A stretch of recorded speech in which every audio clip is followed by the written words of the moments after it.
요한복음은 예수님이 어떤 분이신지를 밝히는데 초점이 맞추어져 있습니다. 그 가운데 하나가 에고 에이미, 나는 무엇이다 라는 식으로 예수님께서 당신을 소개한 내용을 우리에게 전해주고 있는 부분입니다. 전체 7가지인데요. 첫 번째가 요한복음 6장 35절에 나오는 나는 생명의 떡이다 라는 구절이고, 두 번째가 8장 12절에 나오는 나는 세상의 빛이다 라는 구절입니다. 세 번째가 10장 7절과 9절에 나오는 나는 물이다 라는 구절이고, 네 번째가 바로 오늘 본문 11절에 나오는 나는 선한 목자다 라는 구절입니다. 다섯 번째가 11장 25절에 나오는 나는 부활이요 생명이다 라는 구절이고, 여섯 번째가 14장 6절에 기록되어 있는 나는 길이요 진리요 생명이다 라는 구절입니다. 그리고 마지막 일곱 번째가 15장 1절과 5절에 나오는 나는 참 포도나무다 라는 표현입니다. 그런데 여러분, 예수님께서 이 에고 에이미라는 구절을 통해서 당신을 소개하신 이유가 단지 우리에게 내가 이런 존재다 하는 것을 알리시기 위함만일까요? 아닙니다. 예수님께서 이렇게 당신을 소개하신 이유는 예수님의 제자이기를 원하는 우리들이 예수님을 바라보고 이런 삶을 살기를 원하셨기 때문에 내가 선한 목자이기에 너희도 선한 목자가 되었으면 좋겠다 하는 그런 의미를 담고 있다는 것입니다.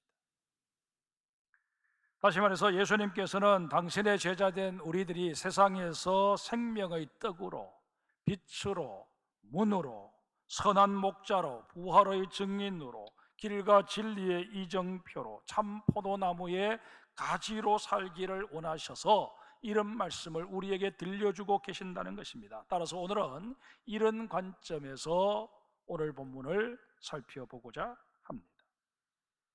우리가 선한 목자가 될 수 있으려면 무엇보다도 목자가 하는 일에 대해서 전 이해가 필요합니다. 양을 치는 목자의 역할은 크게 세 가지로 요약할 수 있습니다. 그 첫 번째가 양을 잘 관리하는 일입니다. 이런 양들이기에 목자의 세심한 관심과 관리가 절대적으로 필요합니다. 그런데 여러분, 이런 어리석고 한심한 모습이 진정 양에게만 있는 것일까요?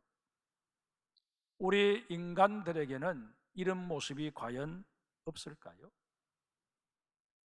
우리 주변을 살펴보면 눈앞의 이익만 탐하며 잘못된 길로 들어서는 사람들이 의외로 많음을 보게 됩니다. 내가 힘이 부족해서 많은 사람을 돕지는 못한다 할지라도 내게 기회가 주어졌을 때 단 몇 사람만이라도 아니면 한 사람만이라도 돕고자 내 손을 펼 수 있어야 합니다. 목자의 두 번째 역할은 양을 번식시키는 일입니다. 양의 주인이 양떼를 목동에게 맡길 때 계약을 체결합니다.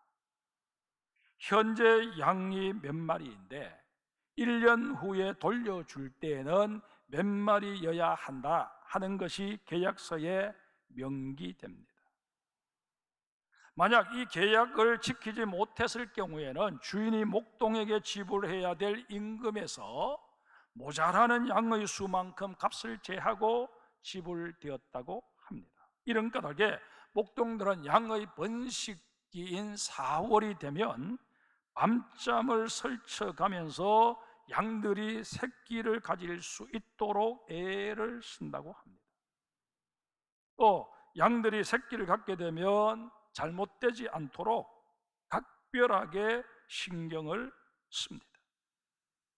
반면에 양들이 새끼를 기대 이상으로 많이 낳아서 계약서에 기록되어 있는 마리수를 넘길 경우 그 여분의 양들은 목동 차지가 되었습니다. 이에 목동은 임금 이외의 부수입을 위해 수단과 방법을 가리지 않았다고 합니다. 성경을 읽어보면 예수님의 관심 역시 양으로 비유되는 우리 그리스도인들의 수가 날마다 늘어나는데 그 초점이 맞춰져 있음을 알 수 있습니다. 이것은 단순히 수적인 증가 개념이 아니라 하나님 나라 확장이라는 차원에서 아주 중요합니다. 예수님께서 승천하시기 전에 주셨던 최대의 명령이 무엇이었습니까? 너희는 가서 모든 민족을 제자로 삼아 아버지와 아들과 성령의 이름으로 세례를 베풀고 내가 분부한 모든 것을 가르쳐 지키게 하라. 하나님 나라가 확장될 수 있도록 너희가 헌신해라. 그렇게 말씀하신 것입니다. 이 명령과 함께 너희가 하나님 나라 확장을 위해서 헌신하는 그 현장에 내가 함께 하겠다. 그렇게 약속해 주셨습니다. 사도행전에서는 이 예수님의 지상명령을 이렇게 표현하고 있습니다. 오직 성령이 너에게 임하시면 너희가 권능을 받고 예루살렘과 온 유대와 사마리아와 땅끝까지 이르러 내 증인이 되리라.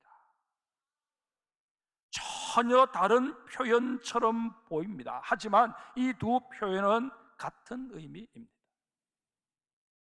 앞서 제가 읽어드렸던 예수님의 지상명령은 마태복음에 기록되어 있는 말씀인데 여기서 예수님께서 늘 함께 하시겠다 그렇게 약속하신 것, 결국 어떤 형태로 함께 하시겠다는 것입니까? 사도행전에 말씀하고 있는 성령님의 형태로 함께 하시겠다는 말씀 아니겠습니까? 그 성령님이 오셔서 우리가 권능을 받게 되면 우리는 누가 굳이 시키지 않아도 땅끝까지 이르러서 모든 민족을 제자로 삼고 아버지와 아들과 성령의 이름으로 세례를 베풀고 우리 주님이 분부한 모든 것을 가르쳐 지키게 하는 이 복음 사역의 핵심되는 일들을 감당하게 되어 있다는 것입니다. 성령님이 내게 임하셔서 역사하지 않으시면 모를까, 성령님이 역사하시면 우리는 반드시 그렇게 살 수밖에 없다는 것입니다. 우리 성경 속에서 그 신뢰를 한번 찾아볼까요? 사도행전 4장에 보면 베드로가 성령이 충만해서 백성의 관리들과 장로들 앞에서 너희가 십자가에 못 박아 죽인 그 나사렛 사람 예수가 바로 그리스도다 그렇게 증언을 하면서 그 예수 그리스도 외에 다른 이로서는 구원을 얻을 수 없다고 선포합니다. 베드로가 누굽니까? 얼마 전까지만 해도 자기 목숨 하나 부지하기 위해서 예수님을 모르노라 3번이나 부인했던 인물 아닙니까? 그러나 성령님께서 그 삶 가운데 개입하시고 그 인격과 성품 속에 임재하시게 되니까 그가 180도 바뀌어 복음의 증인으로 정말 신앙 공동체, 제자 공동체의 가장 선두에 서서 헌신하지 않습니까? 사도행전 7장에 기록되어 있는 스데반 집사의 경우도 우리 한번 보십시다. 살기등등한 유대인들 앞에서 스데반 집사 조금도 주눅들지 않고 예수님의 그리스도 되심을 증언합니다. 이런 그를 향해서 주변에 둘러선 사람들이 돌을 던집니다. 돌에 만져서 순교의 피를 흘리면서도 이 스데반 집사 조금도 흐트러지지 않습니다. 어떻게 이럴 수 있었을까요? 보혜사 성령님께서 이 스데반 집사를 붙잡아 주신 연고. 성도 여러분, 베드로를 잡아 주셨던 그 성령님, 스데반을 붙잡아 주셨던 그 성령님, 그 성령님께서 오늘 우리에게 임하셔서 우리를 붙잡아 주시면 어떤 일이 우리에게 일어나게 될까요? 성령님이 우리에게 임하시면 제일 먼저 우리에게 구원을 확신할 수 있도록 만들어 주십니다. 고린도후서 1장 22절에 이런 말씀이 있습니다. 세번역 성경으로 제가 읽어드리겠습니다. 하나님께서는 또한 우리를 자기의 것이라는 표로 인을 치시고 그 보증으로 우리 마음에 성령을 주셨습니다. 아멘. 무슨 말씀입니까? 성령님이 내게 임재하시는 것 자체가 내가 구원받은 증표라는 것입니다. 여러분, 나에게 영원한 생명이 보장되었는데 무엇이 두렵겠습니까? 이 세상의 것에 연연해야 될 이유가 어디에 있겠습니까?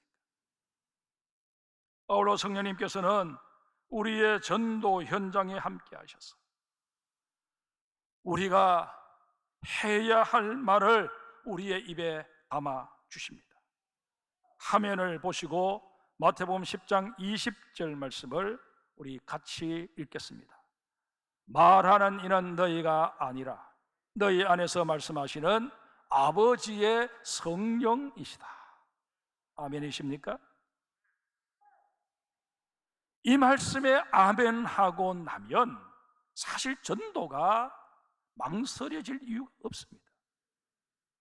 우리 마음에 품은 전도 대상자를 찾아가기 전에 내가 간절한 마음으로 성령님의 도우심을 구하면 성령님께서는 그 전도 대상자를 만나는 상황 속에서 가장 적절한 말씀을 우리 입에 담아 주십니다.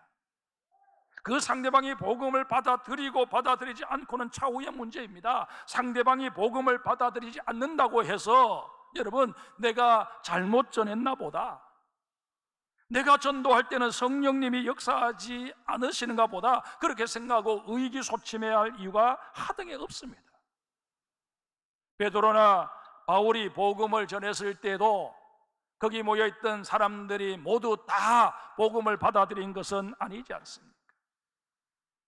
그들 가운데는 오히려 그 마음속에 분함과 미움과 적개심을 더 키운 사람들도 분명히 없지 않아 있었습니다. 그러게 여러분, 정말 주님께서 우리에게 명하신 이 땅끝까지 이르러 증인되라고 하신 이 말씀에 대해서 우리가 너무 부담을 가질 것이 아니라 성령님 나와 함께하여 주시면 성령님께서 내 입을 열어주실 뿐만 아니라 내가 무엇을 증거해야 할지도 내게 담아주신다. 그렇게 확신하시고 다시 한번 복음 전도자로서의 삶을 결단하실 수 있기를 주님의 이름으로 축복합니다. 그런가 하면 전도와 관련해서 우리가 꼭 알아야 할 사실이 또 하나 있습니다. 주님께서는 그 누구도 포기하지 않으십니다. 누가복음 15장 1절 이하에 기록되어 있는 잃은 양을 찾은 목자의 비유가 바로 그 사실을 입증해주고 있습니다. 100마리의 양 가운데 한 마리가 제 마음대로 갔다가 길을 잃어버립니다. 이놈은 분명 별난 놈입니다. 성질이 고약한 놈일 수도 있습니다. 이 한 놈에게 신경을 쓰다가는 다른 양들이 큰 피해를 입을 수도 있습니다. 이러니 그 한 마리 양은 대를 위해서 희생시켜도 좋을 그런 존재일 수 있었습니다. 그러나 선한 목자 되신 예수님께서는 그 한 마리도 포기하지 않으십니다. 왜요? 예수님께 있어서는 그 한 마리 양도 천하보다 귀한 존재이기 때문입니다.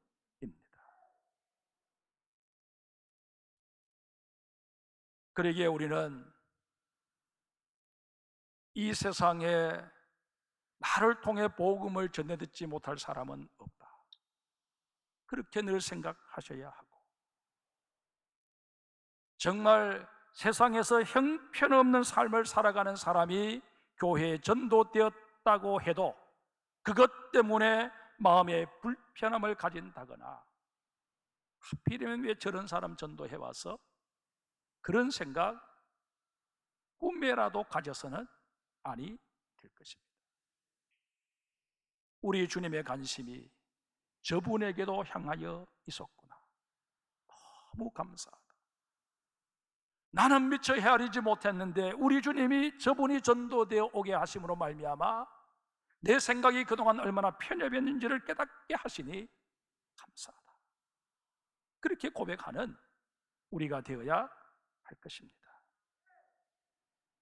우리의 영원한 목자가 되시는 주님께서는 우리에게 이런 목자의 삶을, 목자의 성품을 배우라고 말씀하십니다. 아울러 한 영혼이라도 더 품을 수 있는 사랑의 마음을 계속해서 확장시켜 가라고 말씀하십니다.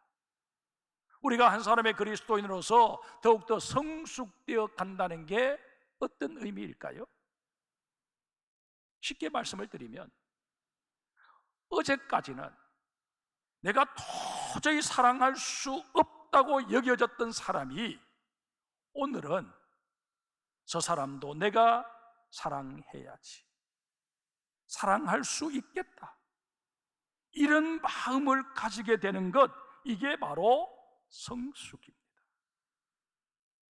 말을 바꾸면 내 마음속에 주님께서 마련해 주신 조그마한 사랑의 연못이 시간이 경과되면서 이내 저수지가 되고 급기야 대형 호수가 되는 것, 이것이 바로 성숙입니다. 그럼에도 불구하고 적지 않은 그리스도인들이 주님께서 마련해 주신 그 연못의 물마저 다 마르게 만들어버리는, 그래서 스스로 황폐하기 그지없는 그런 인생을 살아버릴 때가 얼마나 많은지 모릅니다. 사랑하는 성도 여러분, 정말 주님이 나에게 기대하시는 모습이 무엇일까? 내 성품이 어떻게 바뀌어 가기를 주님은 기대하고 계실까? 그것 깊이 생각하며 작은 목자로서 내 삶을 다시 한번 세워내는 우리 장성의 모든 성도들 되시기를 주의 이름으로 축복합니다. 목자의 세 번째 역할은 양을 보호하는 일입니다. 양은 자기 방어 능력이 없습니다. 설상가상으로 몸통에 비해 다리가 짧아 빨리 뛰지도 못합니다. 이러니 맹수의 공격을 받게 되면 고스란히 먹잇감이 될 수밖에 없습니다. 게다가 평소에는 그렇게도 매매하고 우러제치다가도 정작 죽음의 위기에 처하게 되면 겁에 질려 아무 소리도 내지 못하는 게 양입니다. 양이 착해서 자기를 죽이는 사람 앞에서도 소리를 못 낸다, 그렇게 얘기를 하지만 실제는 그렇지 않습니다. 양은 워낙 겁이 많아서 소리를 안 내는 게 아니라 못 내는 것입니다. 우리도 극심한 공포에 딱 직면해버리면 소리를 내고 싶어도 머릿속에서는 소리를 질러야 된다고 그렇게 막 생각이 되는데, 실제로는 이 발성기관이 전혀 소리를 만들어내지 못하는 그런 것을 우리가 경험하지 않습니까? 양들이 그렇다는 것입니다. 자신은 죽더라도 다른 양들은 피할 수 있도록 그렇게 도움을 주어야 하는데 그마저도 할 수 없을 만큼 양들은 무기력하고 못난 존재입니다. 이런 까닭에 양에게는 목자의 보호가 절대적으로 필요합니다. 오늘 본문에 보면 예수님께서 나는 선한 목자라 그렇게 자신을 소개하십니다. 이 말씀은 나는 너희의 보호자다 하는 그런 의미가 됩니다.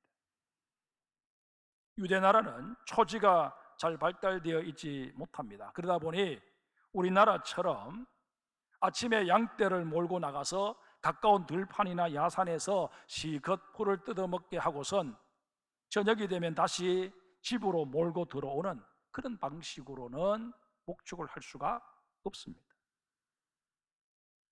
성지순례를 다녀오신 분들은 아시겠습니다마는 넓은 광야에 풀들도 제대로 나지 않은 그곳에 드문드문 수십 마리 양떼들이 모여 있는 것을 보셨을 것입니다.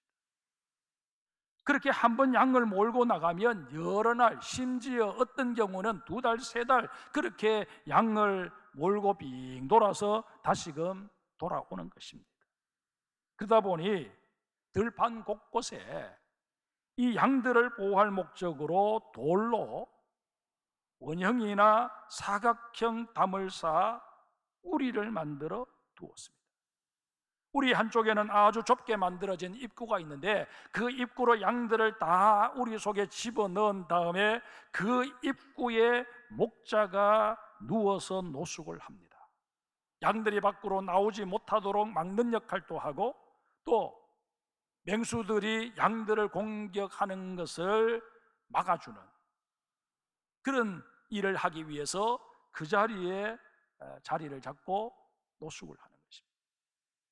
맹수들이 공격해 오면 돌팔매질을 해서 그 맹수들을 일단 쫓아내거나 그것도 여의치 못하면 막대기를 들고 나가 맞서 싸워야 하는 것이 이 목동들의 의무였습니다. 그래서 오늘 본문에도 보면 예수님은 선한 목자이기 때문에 우리를 위해서 목숨을 건다 그렇게 말씀을 하십니다. 그런데 싹군들은 자기 목숨이 아까워서 양을 버리고 도망친다 그렇게 말씀하고 계십니다. 선한 목자 되신 예수님께서는 마귀에게 물려가 갈기갈기 찢겨 죽을 운명에 놓여있던 우리를 구하시고자 당신의 생명을 담보로 사토를 벌이셨습니다. 우리를 위해 기꺼이 죽으시기로 작정하신 것입니다. 이런 주님께서 우리에게 말씀하십니다. 누구든지 자기 목숨을 구원하고자 하면 잃을 것이요 누구든지 나와 복음을 위하여 자기 목숨을 잃으면 구원하리라. 오늘 본문에도 보세요. 예수님께서 우리를 위해 목숨을 내버리겠다 그렇게 말씀하시면서 그러나 내가 이렇게 목숨을 내버리는 것은 완전히 이 목숨 버려버리기 위함이 아니라 다시 얻기 위함이다 그렇게 말씀을 하십니다. 여러분, 예수님의 이 말씀에 우리가 진심으로 아멘 한다면 우리 또한 우리 주변의 누군가를 위해서 내 가족의 누군가를 위해서 우리는 기꺼이 희생할 각오를 날마다 다질 수 있어야 할 것이고 이런 담대함을 내게 허락해 달라고 주님 앞에 기도할 수 있어야 할 것입니다. 정말 예수님이 우리에게 명령하신 작은 목자라도 되고 싶습니다. 예수님처럼 큰 목자가 될 수는 없다 할지라도 예수님처럼 우리를 위해 자기 자신을 온전히 내어주시는 그런 희생은 우리가 치를 수 없다고 할지라도 작은 목자가 되어서 나의 작은 힘이나마 누군가를 위해서 보탤 수 있는 그런 인생을 살고 싶습니다. 고백하는 여러분과 제가 되어야 할 것입니다. 여러분, 우리가 사랑하는 사람들 가운데 지금도 마귀에게 노출되어 있는 그런 영혼들이 얼마나 많습니까? 그들을 위해서 우리가 무언가를 해야 되겠는데 우리에게 용기가 없습니다. 그러기에 우리는 기도와 말씀 그리고 믿음과 성령으로 대변되는 하나님의 전신갑주를 취하고자 오늘 또 주님 앞에 엎드릴 수 있어야 할 것입니다. 주여 나를 전신갑주로 무장시켜 주셔서 여전히 내 속에는 비겁함이 있고 선뜻 나서고 싶은 그런 마음이 없지만 그러나 주님께서 원하시는 일이니 두렵지만 하고 싶지 않지만 그 일을 해야만 한다는 그 당위성 앞에 순종할 수 있는 그런 내가 되게 하여 주시옵소서. 기도하는 여러분과 제가 되어야